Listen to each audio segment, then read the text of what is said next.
सच्चिदानंद रूपाय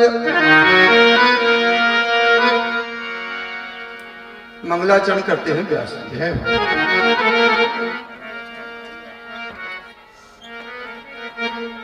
विद्वानों का मत है कि मंगलाचरण जिस प्रकार से मंगल क्या है, कहा मंगल कल्याण को भी मंगल कहते हैं, उत्थान को भी मंगल कहते हैं।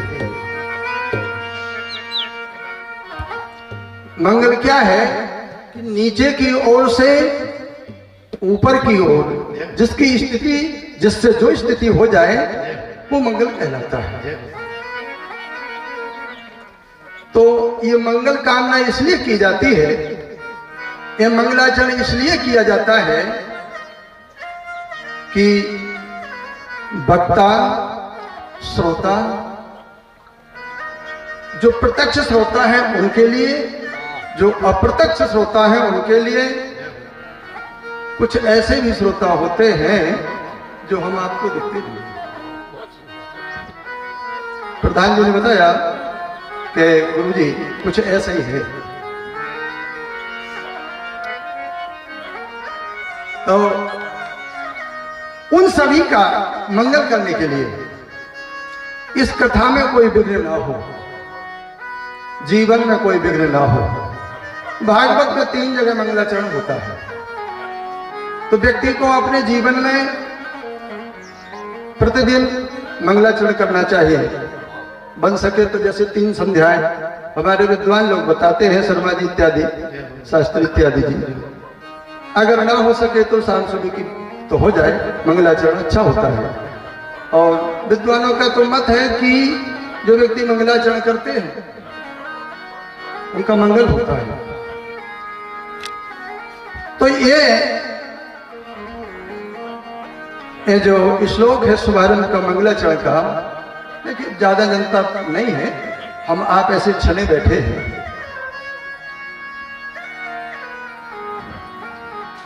इस श्लोक के माध्यम से हमारे विद्वानों का मत है कि सच्चिदानंद रूपाय विश्वोत्पत्त्यादि हेतुभे तापत्रय विनाशाय श्री कृष्णाय वयं नमः। तो इसमें भगवान की वंदना की गई है, और ये वंदना केवल आज नहीं, ये आज के लिए नहीं है वंदना। मैं तो निवेदन करता हूं हर जगह जाकर के कि इस वंदना को, इस श्लोक को कम से कम पढ़े लिखे लोग हैं, जो पढ़ी लिखी बहनें, माताएं बहनें हैं, वो भी इसे सिद्ध कर सकती हैं, याद कर सकती हैं। और मैंने ये अनुभव किया है, और विद्वानों का तो अनुभव है।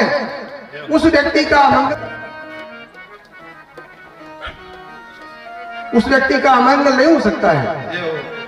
सच्चिदानंद रूपाय विश्वोत्पत्त्यादि बिल्कुल कठिन सी थोड़ी सी हिंदी है, इसमें कोई विशेष बात नहीं है। सच्चिदानंद रूपाय विश्वोत्पत्त्यादि हेतुभे तापत्रय विनाशाय श्री कृष्णाय वयं नमः। हम उस परब्रह्म परमात्मा की प्रार्थना करते हैं, वंदना करते हैं, जो सत चित आनंद इस 3 रूपों में विराजित होता है।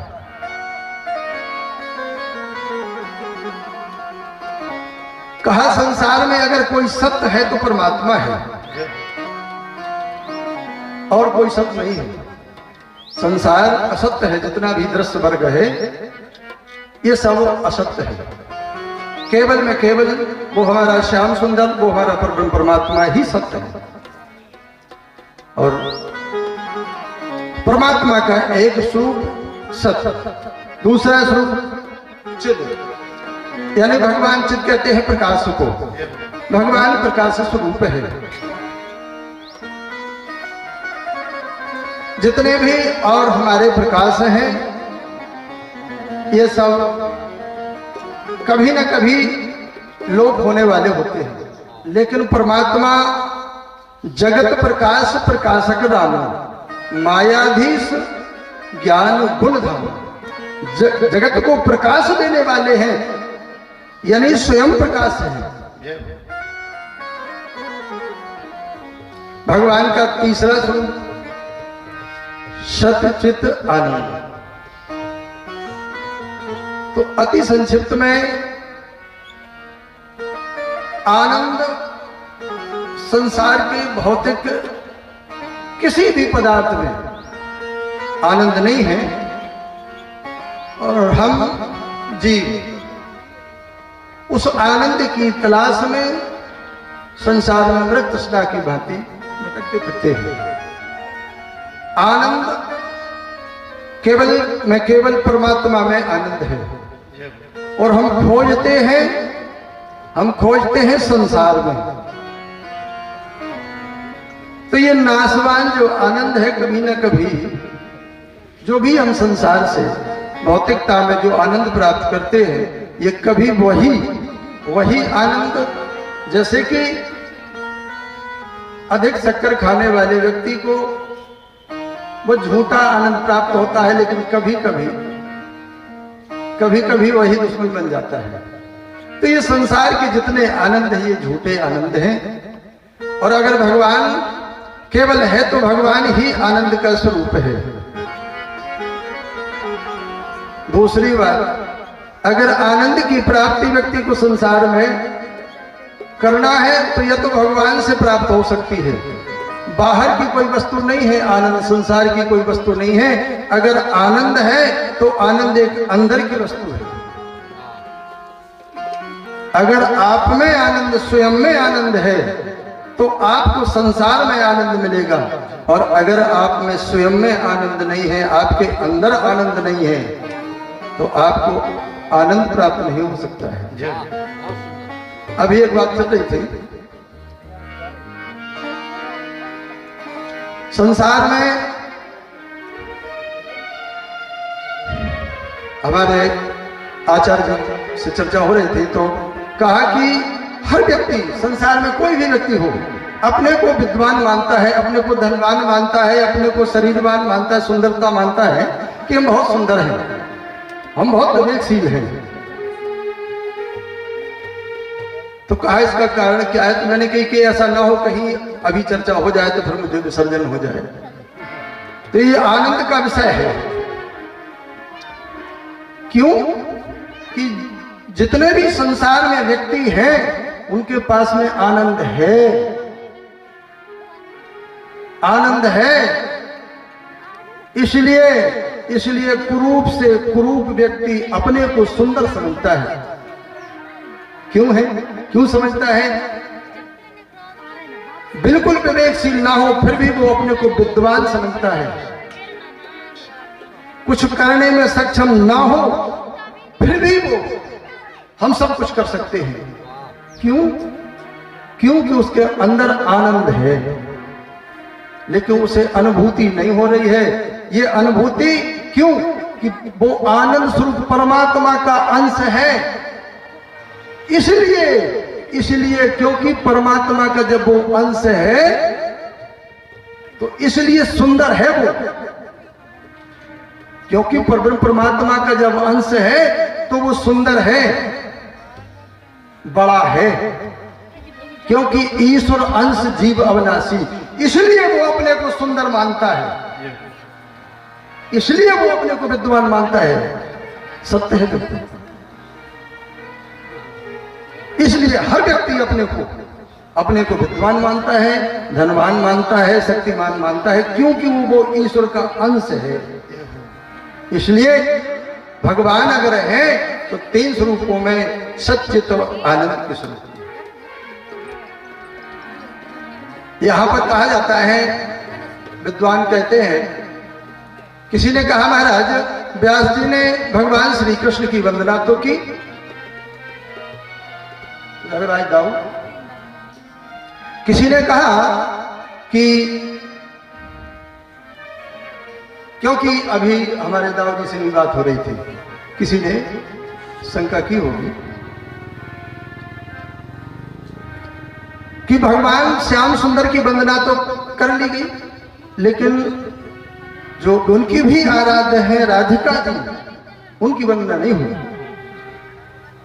तो हमारे जैसे हमारे आचार्य जी शर्मा शास्त्री जी, आप भी, तो इन विद्वानों का, ऐसे विद्वानों का मत है कि श्री कृष्णाय वयं नमः, श्री कृष्णाय वयं नमः, जो श्री है वो राधिका जी है। तो कहा सीधी राधा लिख देते तब थी नहीं, कहा सीधी राधा लिख देते तो अच्छा था। तो विद्वानों का मत है,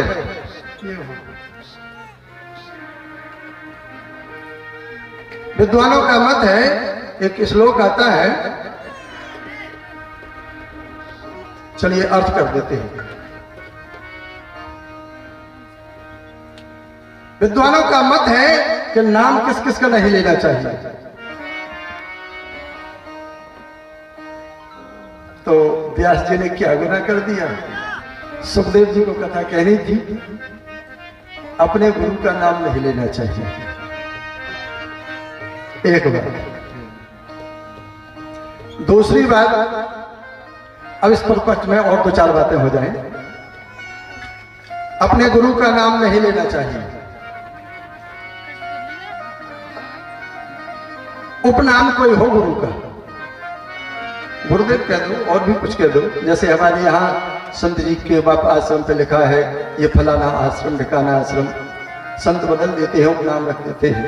इसी प्रकार से कोई उपनाम, अच्छी बात कही वाल्मीकि जी ने, गुरु का नाम नहीं लेना चाहिए। और देखिए किसका नाम नहीं लेना चाहिए? अपने बड़े पुत्र का नाम नहीं लेना चाहिए। लाला जी, अपने बड़े पुत्र का नाम नहीं लेना चाहिए, बड़े पुत्र का कोई उपनाम रख लेना चाहिए।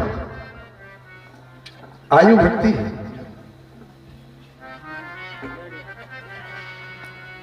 कहा महाराज जी और कुछ? कहा हाँ।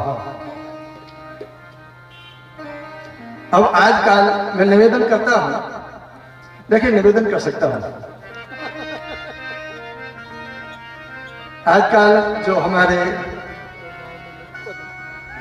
पढ़े लिखे समाज है, वो अपनी धर्मपत्नी का नाम लेते हैं, लेकिन विद्वानों का मत है, वाल्मीकि जी का मत है, मेरा मत नहीं है। निवेदन कर सकता हूं, वाल्मीकि जी का मत है कि अपनी पत्नी का नाम नहीं लेना चाहिए।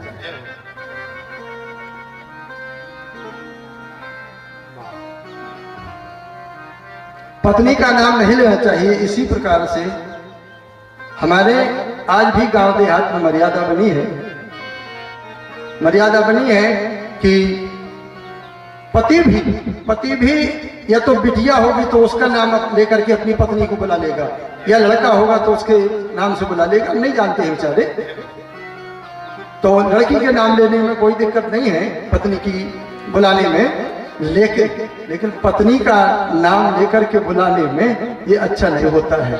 पत्नी की आयु घट जाती है। कथाएं तो देखिए होती हैं, लेकिन कुछ बातें ऐसी भी होती चले। तो पति को पत्नी का नाम नहीं लेना चाहिए, पत्नी को पति का नाम नहीं लेना चाहिए।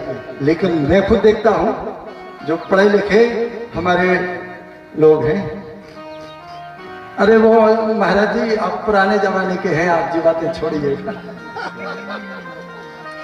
अच्छा कोई लेता हो तो अन्यथा मत लेना। जो वाल्मीकि जी ने कहा सो मैंने कह दिया, जो वाल्मीकि जी ने कहा सो मैंने कह दिया। और देखिए ये भागवत की मंच, ये कोई भी मंच हो, इन मंच के माध्यम से ही कहना हो जाता है, क्योंकि वहां पर कई लोग एकत्र होते हैं, बैठे होते हैं, तो किसी पर आक्षेप नहीं होता है, इसलिए कहा जाता है। कहा ज्यादा जो अधिक कंजूस हो उसका नाम नहीं लेना चाहिए, अधिक कंजूस का नाम नहीं लेना चाहिए। हाँ। क्योंकि विद्वानों का मत है कि कुबेर का ध्यान करने से, नाम जपने से व्यक्ति को संपत्ति प्राप्त होती है। जब कुबेर के नाम स्मरण करने से, नाम लेने से और संपत्ति व्यक्ति को प्राप्त होती है, और जो धन्वंतरी जी महाराज हैं, उनका नाम लेने से व्यक्ति को निरोगता प्राप्त होती है, तो कंजूस का, दुष्ट का नाम लेने से क्या नहीं, कृपणता क्यों नहीं आएगी? इसलिए तो इन कथाओं के माध्यम से चलते हैं जीवन में कुछ बातें उतारी जाए कथाओं के माध्यम से।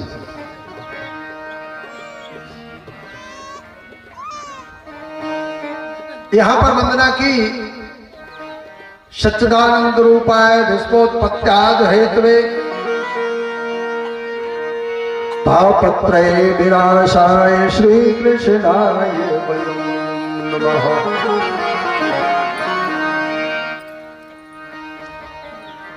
विश्वोत्पत्त्यादि हेतवे, विश्व की उत्पत्ति करने वाला है। विश्वोत्पत्त्यादि हेतवे, उत्पन्न करने वाला है, पालन करने वाला है और लय करने वाला है। तीनों बातें। और प्रधान जी,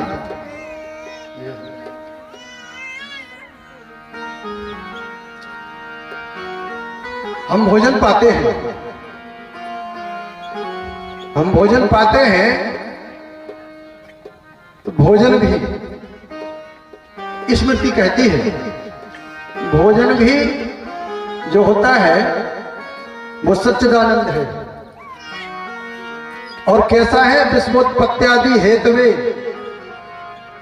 इसलिए अन्न को गुरु मानते थे, मत्थे से लगाते थे। विश्वोत्पत्त्यादि हेतवे, देखिए अन्न, देखिए जो अन्न होता है वो ब्रह्मा का स्वरूप होता है, इसलिए अन्न भी विश्वोत्पत्त्यादि हेतवे। कितने हैं? हमारे सुनील जी जो ढोलक पर संगत कर रहे हैं, इन्हें और किसी की कथा अच्छी नहीं लगती।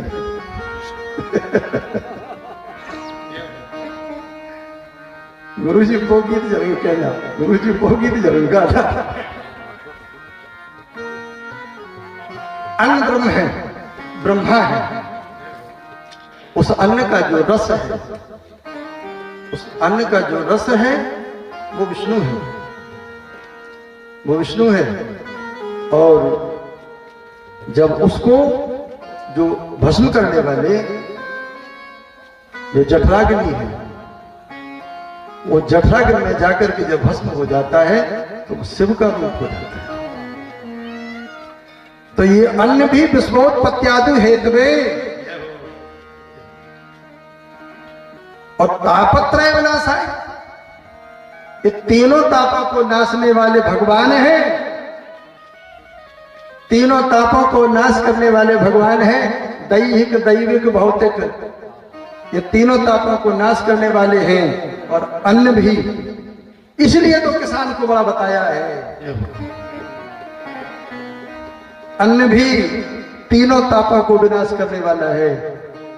और अगर ऋतुभोग, हितभोग, मितभोग अगर ना हो तो बोई रस जो वो अन्न है वो ब्रह्मा हो जाएगा, और गड़बड़ हो गई, अच्छा रहा तो विष्णु हो जाएगा, और गड़बड़ हो गई तो बीमार हो जाएगा हम जैसा।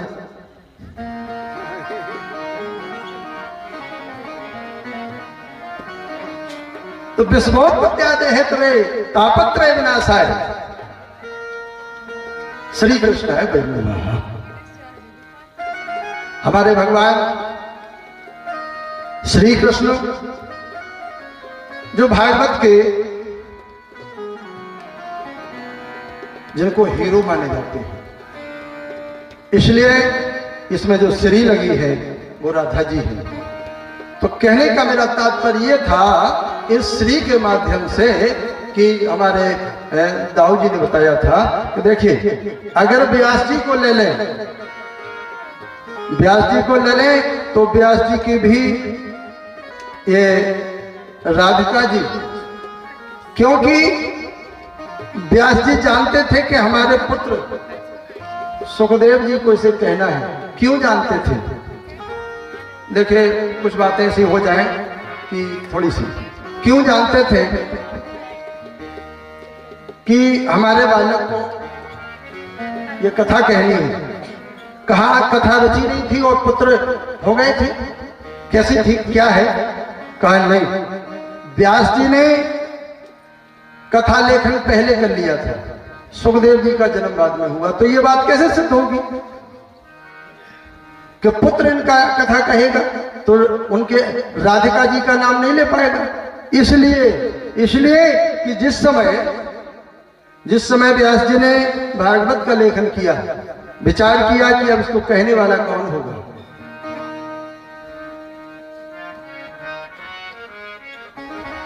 व्यास जी ने दृष्टि जमाई, देखा भगवान भोलेनाथ से प्रार्थना की जाए।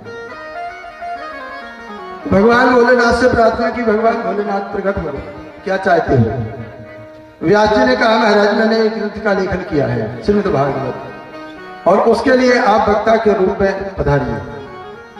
तो कहा इस रूप में तो नहीं, लेकिन आपके पुत्र के रूप में।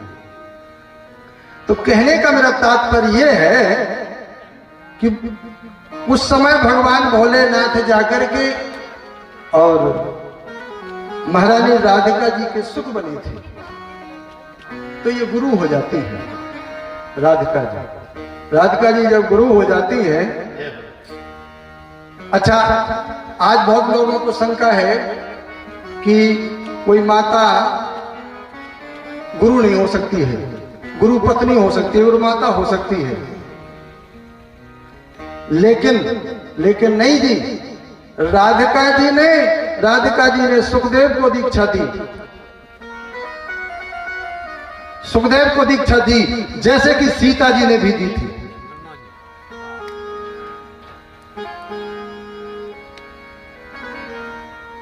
तो ये प्रमाण मिलता है, कहां गए लाला जी?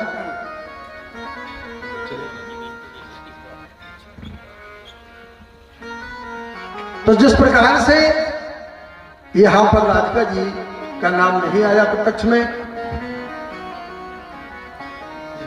हाँ, भरतलाल जी को दी थी दीक्षा वाल्मीकि रामायण के माध्यम से। किसी ने कहा था कि महाराज जी थोड़ा सा ये भी बताते चले कि कहां से ली ये कथा। ये कथा जब आती है, जब जानकी जी का विवाह होकर के आता है। प्रधान जी, मैंने और कहीं कोई कथा में कहा होगा, मुझे ध्यान नहीं है। तो भरत जी को दीक्षा दी थी, और आपके बुंदेलखंड में सीता जी का विवाह होकर के आया और आनंद में मगन हो गए दशरथ जी महाराज। दशरथ जी महाराज मगन हो गए, इतने आनंदित, इतने प्रेम में मगन के बहुत ज्यादा। भरत जी ने जाकर के चरण पकड़ लिए, दंडवत प्रणाम किया। पिताजी कहा, क्या है जी? कहा, ये प्रेम आपको कहां से प्राप्त हुआ है? मैंने अपने बचपन से देखा, आप इतने आनंदित नहीं हुए, इतने प्रेम में विभोर नहीं हुए। और मेरे भैया का जब विवाह होकर के आया, जब से बहुत आनंदित है। तो बोले, लाला जिद नहीं करते। पिताजी जब चरण छोड़ेंगे, जब ये बताइएगा कि आपको इस प्रेमानंद की अनुभूति कैसे हुई, क्यों हुई? कहा,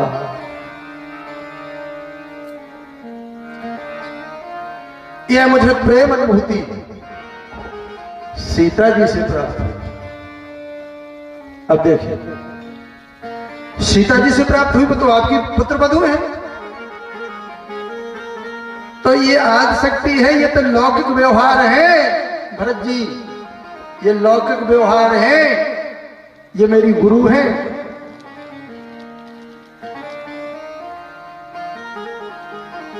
भरत जी चरणन गिर पड़े, बोले, पिताजी चलिएगा, इसी वक्त चलिएगा, सीता जी के पास में चलिएगा और मुझको दीक्षा दिलवाइएगा।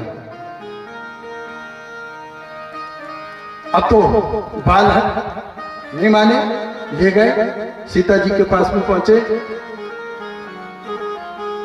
विदेही, ये आपका छोटा देवर कुछ कहना चाहता है, कुछ लेना चाहता है, कुछ चाहता है आपसे। क्या चाहते हैं? ऐसा ना दो आप, ना दो आप। नहीं पिताजी, अगर आपकी इच्छा तो देंगे। का इसे बेटा, इसे दीक्षा दे दो, इसे दीक्षा दे दो। सीताजी बोली, पिताजी अभी मैं जनकपुर से आई, आपको जो प्रेम अनुभूति हुई आपने ले ली, अब लेकिन मैं यहां पर आ गई हूं, अब मैं ग्रस्त जीवन में हूं। इस समय अभी नहीं, अभी मैं गृहिणी हूं, और जब वनवासिनी बन जाऊंगी, जब मैं वनवासिनी बन जाऊंगी, तपस्विनी बन जाऊंगी, जब मैं तपस्विनी बन जाऊंगी तब इनको दीक्षा दे दूंगी। चलिए, और चित्रकूट में जाकर के ये दीक्षा मिल गई थी भरतलाल जी को।